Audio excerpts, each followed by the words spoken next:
मैं बता दूं, today we will study about the chi square test. आ रही है सबको नजर स्लाइड? स्लाइड Yes, नजर आ sir. रही है? ओके बच्चे, सही। अच्छा, today we will study Yes, about sir. The chi square test. Chi square test में आप लोग क्या करते हैं, काई स्क्वायर टेस्ट क्या होता है, इसको किस तरह हम डिफाइन करते हैं? ठीक है, काई स्क्वायर टेस्ट जो है वो बहुत ज्यादा कॉमनली यूज होता है यूजुअल लाइफ में। यानी कि आइडिया और proposition that can be tested by observations और experiment about the nature of data. यानी कि जब डेटा को का कोई हम आइडिया देते हैं या हम ऑब्जर्व फ्रीक्वेंसी पे बेस करते हैं या कोई हम डेटा सैम्पलिंग करके आते हैं, तो उसमें सबसे पहले हम क्या करते हैं कि हाइपोथेसिस टेस्टिंग करवाते हैं। ठीक है, हाइपोथेसिस टेस्टिंग में क्यों लेके जा रहा हूँ, क्योंकि काई स्क्वायर टेस्ट जब आप करते हैं तो सबसे पहले आप उसको हाइपोथेसिस करते हैं। हाइपोथेसिस टेस्टिंग के बाद आप उसको क्या करते हैं, काई स्क्वायर करते हैं। हाइपोथेसिस टेस्टिंग जो डिपेंड करता है दो चीज़ों पे, ठीक है, पॉजिटिव और नेगेटिव। ठीक है, तो सबसे पहले आप हाइपोथेसिस टेस्ट समझ ले, इसके बाद मैं आपको काई स्क्वायर टेस्ट भी बता देता हूँ। ठीक है, आइडिया और proposition that can be tested by observations. ठीक है, or experiments about the nature of data. जो नेचर ऑफ डेटा है उसकी ऑब्जर्वेशन जब हम टेस्ट करते हैं या एक्सपेरिमेंट डन करते हैं, तो वो आइडिया या प्रोपोजिशन जो कंक्लूड होता है या टेस्टिंग के बाद जो हमें हमारे पास रिजल्ट होता है, वो हाइपोथेसिस टेस्टिंग कहलाता है। ठीक है, अच्छा, it is decision oriented and population parameters. ठीक है, less than or equal to, less than or equal to, ठीक है, or greater than or specific value with decision making implications. तो इसके अंदर क्या आता है कि हम ज्यादातर पैरामीटर्स कौन से यूज करते हैं, दो यूज करते हैं, इक्वल टू और ग्रेटर ग्रेटर देन। ठीक है, यहाँ जो स्पेसिफिक वैल्यू है इसके अंदर जो है यही चीजें यूज होती हैं। ठीक है, अच्छा, इसके अलावा क्वांटिटेटिव इंफॉर्मेशन प्रॉब्लम्स होते हैं, जो आउटकम्स होता है, चाहे गुड हो चाहे बैड हो, चाहे आपका नल हाइपोथेसिस हो चाहे पॉजिटिव हाइपोथेसिस हो, तब आप ये काम करते हैं। ठीक है, अच्छा, अब जस्ट लाइक टू स्टेटमेंट्स हैं, टू स्टेटमेंट्स हैं, एक जो होती है सपोर्टिव होती है, कंफर्मेशन करती है, और एक फाल्सिफाइड होती है। Just like two statements together which have mutually choices or hypothesis can be proved by confirmation or it be satisfied या falsified। ठीक है, तो falsified क्या होता है, जो false हो या rejected हो। Just like A team is better than B, यानी कि हम कंपेयर कर रहे हैं ए टीम जो है वो बेहतर है बी टीम से। तो अब क्या हुआ कि ए टीम क्यों बेहतर है, मे बी उसका जो है पास्ट रिकॉर्ड या हिस्टोरिकल रिकॉर्ड बहुत आउटस्टैंडिंग हो, बहुत अच्छा रहा हो बी से। ठीक है, मे बी ए बहुत ज़्यादा स्ट्रांग हो, ठीक है, उनके प्लेयर्स बहुत ज़्यादा स्ट्रांग हो, और जो है बी टीम बहुत ज़्यादा वीक हो। तो यहाँ हिस्ट्रिकल देखते हैं, या हम डेटा को देखते हैं, या हम उनकी परफॉर्मेंस को देखते हैं। इसी तरह अब just like Aslam is taller than Ahmed, हमें कैसे पता चला कि असलम जो है वो टॉलर है अहमद से? जब हम उनको जो है साथ खड़ा करते हैं, कंपेरिजन करते हैं, पैरामीटर्स लेते हैं, जस्ट लाइक इंच या सेंटीमीटर या फीट के अंदर पैरामीटर लेते हैं, तो भी हमें जो है वो नजर आता है, या हम फिजिकली देखते हैं तो भी हमें नजर आता है। तो ये सारी चीजें क्या है कि हम कंपेरिजन करते हैं डेटा का, जब डेटा का कंपेरिजन करके हम कुछ रिजल्ट फाइंड आउट करते हैं, ऑब्जर्वेशंस फाउंड आउट करते हैं, तो क्या कहलाता है, वो हाइपोथेसिस टेस्टिंग कहलाता है। ठीक है, अच्छा, there are two types of hypothesis test. ठीक है, तो एक होती है null hypothesis. What do mean by null hypothesis? Null hypothesis का मकसद होता है एच नॉट, यानी कि no effect or difference between among test group. यानी कि एक हम टेस्ट करते हैं, दो ग्रुप को कंपेयर करते हैं, लेकिन कोई इफेक्ट नहीं है, कोई डिफरेंस नहीं है। ठीक है, or no difference exist between the parameters, और पैरामीटर्स के अंदर भी कोई डिफरेंस नहीं है, तो वो क्या कहलाता है, नेगेटिव फॉर्म में होता है, और उसको हमेशा क्या कहा जाता है, नल हाइपोथेसिस कहा जाता है, यानी कि कोई रिजल्ट नहीं है, कोई कंपेरिजन नहीं है। सही है बच्चे?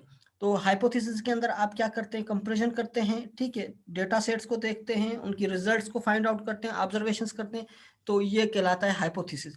और नल हाइपोथेसिस जिसके अंदर कोई डिफरेंस ना हो, यानी कि ये नल हाइपोथेसिस और अल्टरनेट हाइपोथेसिस दो इसके जो है टाइप्स है। जब कोई इफेक्ट नहीं हो, कोई डिफरेंस नहीं हो, कोई कंपैरिजन नहीं हो, कोई पैरामीटर के अंदर जो है वो डिफरेंस ना हो, तो वो क्या कहलाता है, नल हाइपोथेसिस। यानी कि same size same shape. Just like मैंने एग्जांपल में दे दी आपको, तीन जो है स्क्वायर आपके सामने नजर आ रहे हैं, तीनों सेम है, ठीक है, सेम साइज के हैं, सेम शेप के हैं, यानी कि ये नल हाइपोथेसिस है, इसके अंदर कोई डिफरेंस नहीं है। अच्छा, इसके बाद सेकेंड टाइप आ जाती है अल्टरनेट हाइपोथेसिस। अल्टरनेटिव हाइपोथेसिस या अल्टरनेट हाइपोथेसिस कहा जाता है।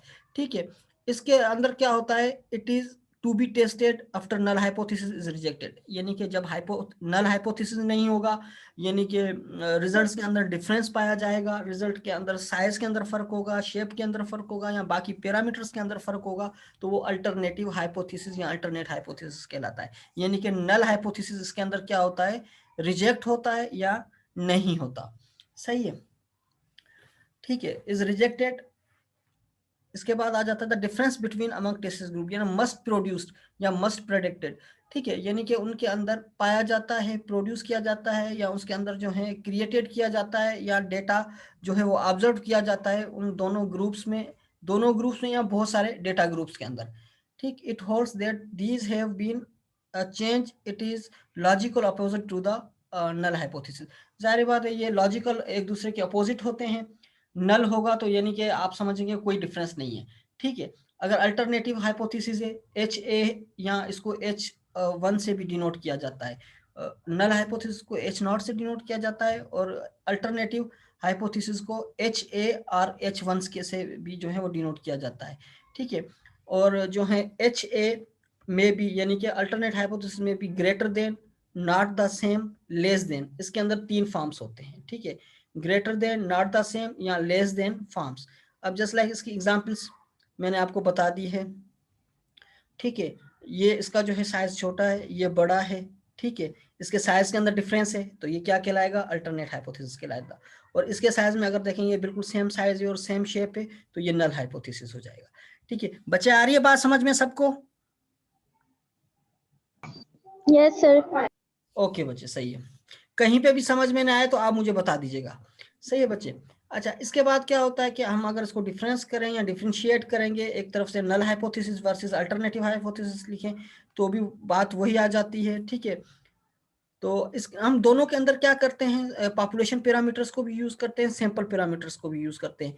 ठीक है, अगर जो है, एक मिनट बच्चे, इसमें देख लें, H0 इज इक्वल टू, अगर पॉपुलेशन की वैल्यू है, अगर नल हाइपोथेसिस होगा तो ये क्या होगा, रिजेक्ट होगा। रिजेक्ट होगा तो हम क्या करेंगे, इज इक्वल टू को साइन देके इसको कट करेंगे। जिस तरह आपको, मैं एक मिनट पेन का इस्तेमाल कर लूँ यहाँ पे। ठीक है बच्चे, अगर आप यहाँ पे देखें तो ये चीज, अब ये चीज क्या हो गया, अगर नल हाइपोथेसिस पॉजिटिव होगा यानी कि डिफरेंस नहीं होगा, तो हम साइन क्या देंगे, हम साइन क्या देंगे, इज इक्वल टू करके जो है इसको रिजेक्टेड करेंगे। हमेशा याद रखना, ये दोनों टेस्टिस जो होते हैं एक दूसरे के अगेंस्ट होते हैं। ठीक है, यहाँ पे म्यू का साइन है, ये म्यू जो होता है क्या कहलाता है, ये म्यू जो है पॉपुलेशन मीन होता है, अगर पॉपुलेशन का डेटा है। अगर सैंपल का डेटा होगा तो ये साइन नहीं आएगा। ठीक है, अगर पॉपुलेशन का डेटा होगा तो ये साइन आ जाता है। आ रही है बात समझ में बच्चे आप लोगों को? जी सर। ओके, सही, गुड। कहीं पे भी समझ में नहीं आए तो आप लोग मुझसे पूछ सकते हैं। ठीक है, वंस अगेन मैं इसको रिपीटेड कर देता हूँ। सर कौन सा साइन होगा? बच्चे, अगर नल हाइपोथेसिस होगा, ठीक है, तो ये क्या कहलाता है, रिजल्ट एक्सेप्टेड। ठीक है, ये रिजल्ट एक्सेप्टेड क्यों कहलाता है, अगर सेम साइज होगा और जो है सेम शेप होगा, सेम साइज होगा, सेम रिजल्ट होगा, तो ये नल हाइपोथेसिस होगा। ठीक है, तो ये हम क्या करेंगे, इसको रिजल्ट में कैसे लिखेंगे, रिजल्ट में हम इस तरह लिखेंगे, ये आपका जस्ट लाइक एक रिजल्ट है, जो हाइपोथेसिस रिजल्ट कहलाता है। ठीक है, वो अगर नल हाइपोथेसिस होगा तो यानी कि ये सही है, एक्सेप्टेड है। अगर आपका जो है रिजल्ट, तो जाहिर बात है ये सही है तो फिर ये गलत होगा।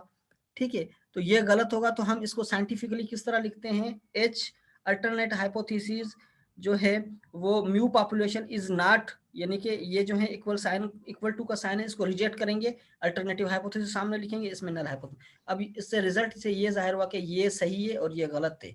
ठीक है, जो सही होगा वो ऊपर लिखेंगे, जो गलत होगा वो नीचे लिखेंगे। आ गई बात समझ में? Okay sir. ओके बच्चे, यस सर। अब हम चलते हैं आगे की तरफ।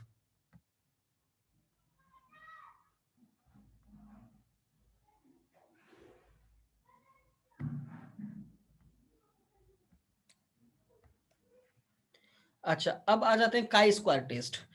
काई स्क्वायर टेस्ट क्या होता है, हम जब टेस्ट करते हैं, जब हमारे पास डेटा आ जाता है तो हम टेस्ट करते हैं डिफरेंट, यानी कि गुडनेस ऑफ फिट टेस्ट। ठीक है, ये टेस्ट बेटर है, फिट है या नहीं है। तो statistical test that can test out ratio is the chi square और गुडनेस ऑफ फिट टेस्ट। अच्छा, इसको अदर वर्ड्स में इस तरह डिफाइन कर सकते हैं, it can only be used as used on actual numbers and not on percentages, populations and means.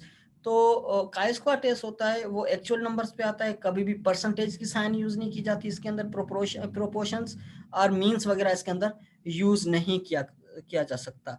ठीक है। अच्छा, इसके बाद आ जाता है कि ये it response between two independent groups. Two independent जो ग्रुप्स होते हैं या टू ग्रुप्स हैं या टू टेस्टेड ग्रुप है, उनके जब बीच में हम टेस्ट करते हैं तब काई स्क्वायर टेस्ट का किया जाता है।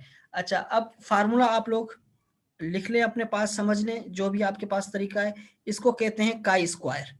ठीक है, chi square is equal to, ये साइन भी आपको पता है, समेशन। ठीक है, ये समेशन का साइन है। ये जो है आपके पास ब्रैकेट है, observed value minus expected value whole square divided by expected value. ठीक है, आ गई बात समझ में? X square is equal to summation observed value minus expected value whole square divided by expected value. तो ये इसका फार्मूला है। ठीक है, तो हम ये टेस्ट कहाँ करते हैं, आज मैं आपको आगे डेटा बता देता हूँ, आप लोग इस तरह इसका किस तरह काम करेंगे। सही है बच्चे, आ रही है बात समझ में? ओके बच्चे, आगे चलते जी सर। अच्छा, अब जस्ट लाइक ये आपके पास आ जाता है डेटा। अब इसको आप गौर से सुनिएगा और गौर से देखिएगा, क्योंकि आगे आपको काम करना है। ठीक है, अब इसमें लिखा हुआ a dice is thrown 132 times with following results. एक डाइस था, ठीक है, उसको 132 टाइम जो है वो थ्रो आउट किया गया या उसको थ्रो किया गया, तो उसके रिजल्ट्स क्या आए। ठीक है, अब रिजल्ट्स जो आए मैं आपको बता देता हूँ। इसमें पेन, एक मिनट पेन उठा लूँ मैं। अच्छा बच्चे, ये देखें 16, 20, 25, 14, 29, 28। ठीक है, ये आपके रिजल्ट्स हैं। Calculate the X square test, oh sorry chi square test and significance level. अब आपको सिग्निफिकेंस लेवल भी जो है फाइंड आउट करना है और एक्स स्क्वायर टेस्ट भी आपको फाइंड आउट करना है। ठीक है, आ गई बात समझ में?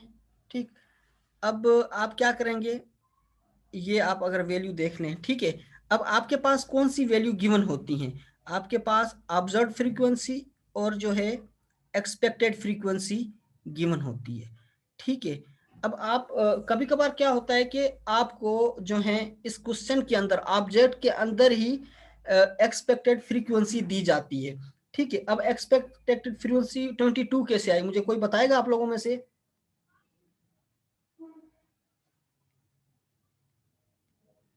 जी बच्चे। सर सबमिशन करके जो है वो डाइस का, क्योंकि वो 6 उसके साइड्स होते हैं तो उससे डिवाइड कर दिया 1/6 से। गुड।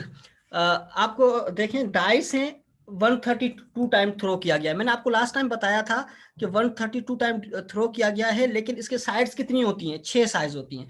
अब हम क्या करते हैं, 132 को डिवाइड कर देते हैं किसके साथ, किसके साथ डिवाइड करेंगे, डिवाइड करेंगे 6 के साथ, क्योंकि डाइस की 6 जो है वो साइड्स होती है। जब हम 132 डिवाइड बाय 6 करेंगे तो आपके पास ईच फ्रीक्वेंसी की वैल्यू क्या आएगी, 22, 22, 22, 22। ठीक है, यानी कि 22 मरतबा जो है इनको वो किया गया था। ठीक है, आ रही है बात समझ में आप लोगों को? अच्छा, आ रही है बात समझ में आप लोगों को सबको? ठीक है, जस्ट लाइक ये आपके पास में आपको दिखा देता हूँ। ठीक है, आपके पास रिजल्ट्स क्या थे, एक मिनट, जस्ट लाइक ये आपके पास टोटल डाइस कितनी दफा थ्रो किया गया, 132। ठीक है, लेकिन हमें ऑब्जर्व एक्सपेक्टेड फ्रीक्वेंसी जो है ये फाइंड आउट करनी थी।